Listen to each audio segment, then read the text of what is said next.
God bless you, class. Today in lesson 5, chemistry 9, we will learn about mixture. A mixture is a substance made by combining two or more different materials in such a way that no chemical reaction occurs. A mixture can usually be separated back into its original components.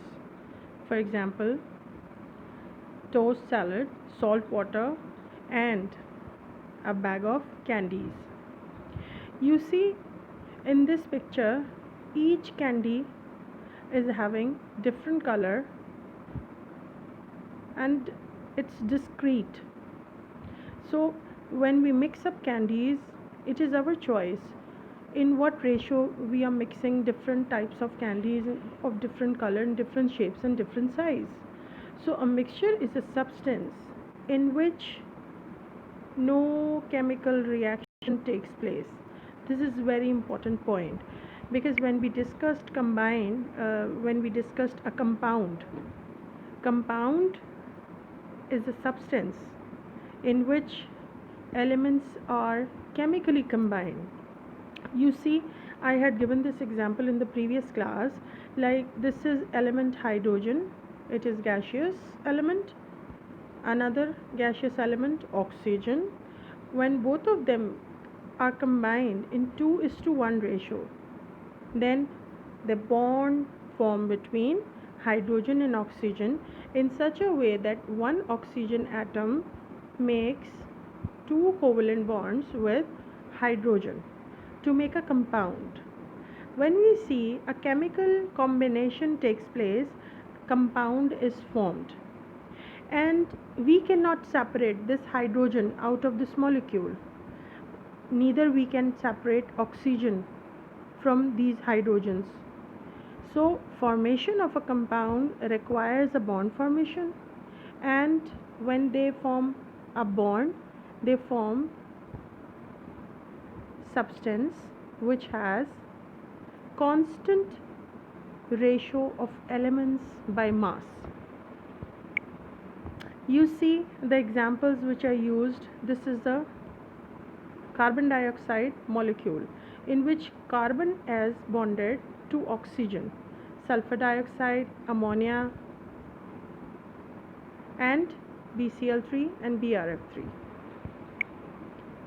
You see so many units of compounds, so many molecules of compounds in which each unit is formed when two hydrogen atoms are bonded to oxygen to make a compound. And you see all of the units are having same percentage of mass of combining elements. Similarly, ionic compounds in which oppositely charged ions are tightly packed together with a constant ratio by mass. We see how many elements are available for such kinds of bond formation. 118 elements with the different combining capacities and reactivities. For example, a mixture is a plate of Nimco in which different substances are mixed in different ratio, and we can separate them as well. And blood is also a mixture in which so many kinds of cells and plasmas are physically together. And air. All the time your book is giving the example of air. Air is a mixture.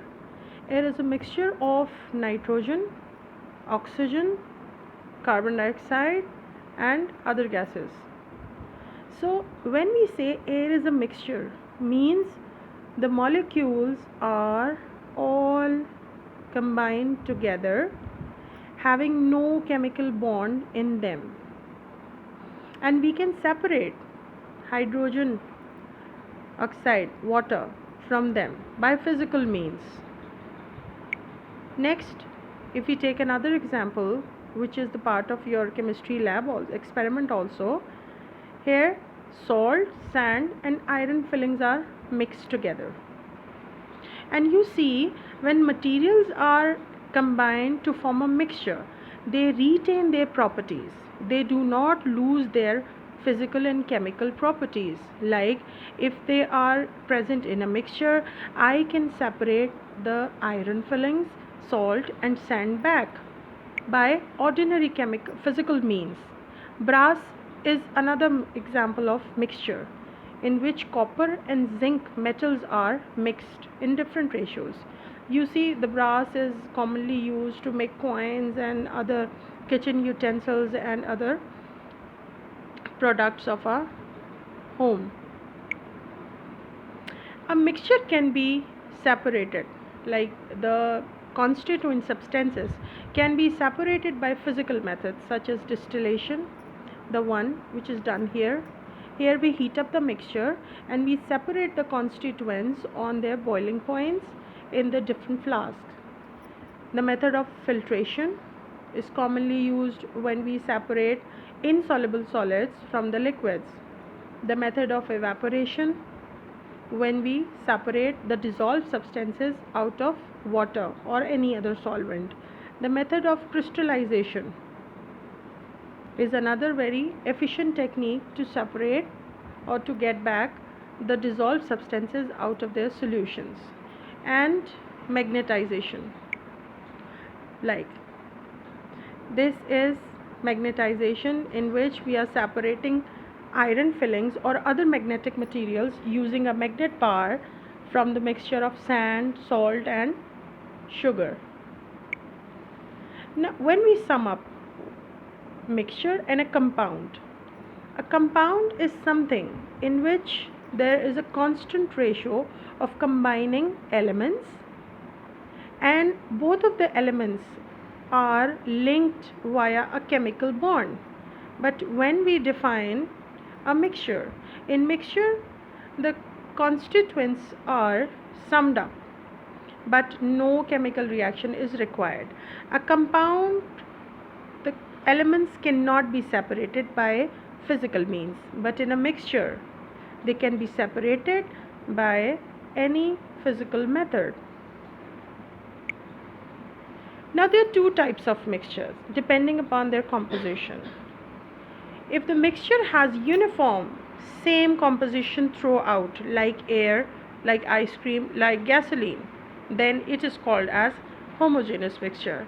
But when the composition is not uniform, it is different in different places, like soil, like wood, like rocks, then this is called as heterogeneous. So you will be studying about them in the coming classes also. Now today's homework is you have to write all the differences between compound and mixtures, but don't forget to give me examples in your answers. A table is also present in your textbook, so kindly you can take help from that table also. And you are also supposed to solve test yourself 1.3 from your textbook page number 11. I hope I have spoken enough to explain you about the compound and a mixture and revise the elements also. So please sum it up all together because these questions are very frequently asked in your exams. Okay class, take care. God bless you. See you tomorrow.